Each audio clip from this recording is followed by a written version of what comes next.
way back when, before flight controllers and software and all this various good stuff, people had to actually use this feature of setting their endpoints on their controls, not just throttle, in order to optimize their craft or whatever for the application. The problem was that sometimes you would build something and you would move the stick just a little bit, and that would give you the maximum range of the servo or whatever you were using, and then the rest of the stick would do nothing. So, or it would be the other way around. So you would go into the system and set the endpoints such that you'd still get the maximum range of movement on the stick to control whatever you're trying to control. Now, this will all make a lot more sense, but today that's pretty much moot. We don't do any of that anymore because we have all this great software that does pretty much all of it for us. And so there isn't really much use for it. However, in the past about 2 years or so, I have found that changing the throttle endpoint has been very, very helpful on a number of occasions to help me do what I want to do. But first, before I continue, let me just show you exactly what it is. So believe it or not, this radio is 4+ years old. It's the original radio that I bought that I was using, and it's still my primary radio to date. I have not upgraded my gimbals or anything, and that might be part of the reason why my throttle endpoints might be a little bit off. But if you go into the menus and you page over to this menu in particular, you can already see that my throttle, or my channel 3, is a little bit different. And the way I manage my throttle endpoint is, first of all, no, that's the wrong way. You have to know which channel is your throttle, which I know channel 3 is my throttle. It's always my throttle because I don't change my model or anything on my radio anymore. And then you can go down to that channel and change the endpoints. You click on it and you can move it up and down. Now, something you may notice is that this is on a range of -100 to 100. So it is a 200-point range. That means that changing this endpoint 10 points is not changing it 10%. It's actually changing it 5%. Percentage isn't even the correct analogy or skeuomorphism, whatever to use here. It's more just a simplification to let you know what exactly you're doing, and that changing it 10 points isn't actually changing it 10%. Something you'll notice is that my lowest throttle endpoint is actually above -100, and that's because I noticed that my stick, in particular mine, I don't think they're all the same, when I have it all the way at the minimum, it doesn't actually do anything until I reach around 95 on the throttle rate. Like, this lower movement area does nothing. So what I did was I cut off the bottom such that now when I go all the way at the bottom, any movement changes the throttle. And this is something you got to be careful about, because if you put this too high, you actually can't arm, because Betaflight or any flight firmware looks for minimum throttle stick in order to arm your quad. But let's continue talking about the maximum throttle endpoint, because that's the really important, the really key aspect here, really key thing I'm talking about. So depending on the environment that I'm flying at, I will set this maximum endpoint to as low as 60 even if it's a really tight environment and I'm using my regular 6S quads with 6S batteries and, you know, really powerful everything. That's way too much power. I don't need all that power. I reduce the throttle endpoint.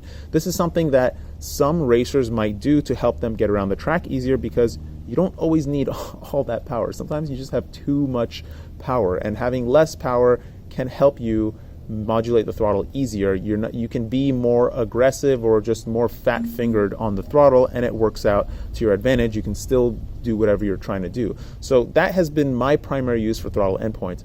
Another use for throttle endpoint is that if you have motors that are a little bit high kV, you can use the throttle endpoint to modulate that maximum area of the motor. Something you might notice is that on a lot of really micro quads, really micro motors, the motors, you might feel like you have great power up to about 50-60%, and then after 50 or 60%, the throttle just seems to do nothing. And you get that same kind of effect on some motor prop combinations on 5-inch even.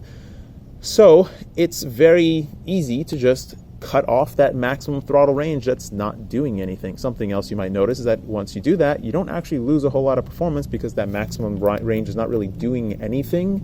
And you also gain a lot of flight time, because you're not just burning power, just trying to push more volts or amps into that motor when it's not actually using them doing anything. You're just generating more and more heat. So there's no point to even have that maximum throttle range in your throttle control range ability. So just cut it out and don't worry about it. Recently on the micro, the toothpick frames and toothpick builds on these tiny little 0703, 0802, 0803 motors, they all come in really high kV because they're intended for really, really tiny props.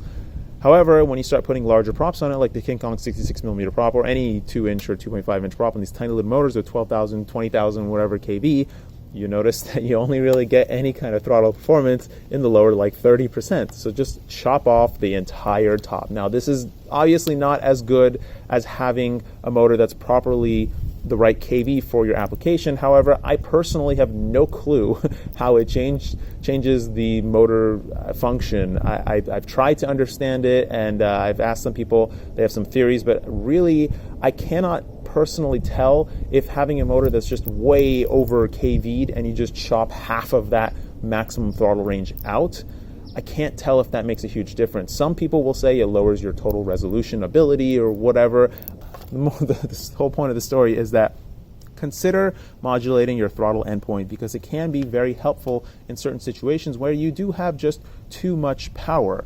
Also, another tip I'd throw in there, if you have a motor that is a little bit high kV and you lower the throttle endpoint, you're going to do a couple things. Number one, you're actually not going to slow down your quad a whole lot, and that's because once you hit maximum throttle on your stick, you're giving the quad maximum input that you can give. However, what happens is as your quad starts moving through the air, the amps required to maintain that speed reduce. And so if you have a motor that has a little bit of kV headroom, you might, not on all setups, you might feel like the quad is accelerating even more once you've hit max stick. Not like accelerating faster than it could, but you're not cutting off your maximum potential speed as much as you think. You're just cutting off just your control stick input, and it really helps more with your low range throttle input rather than the maximum range throttle input. I mean, I could go on and on about this forever.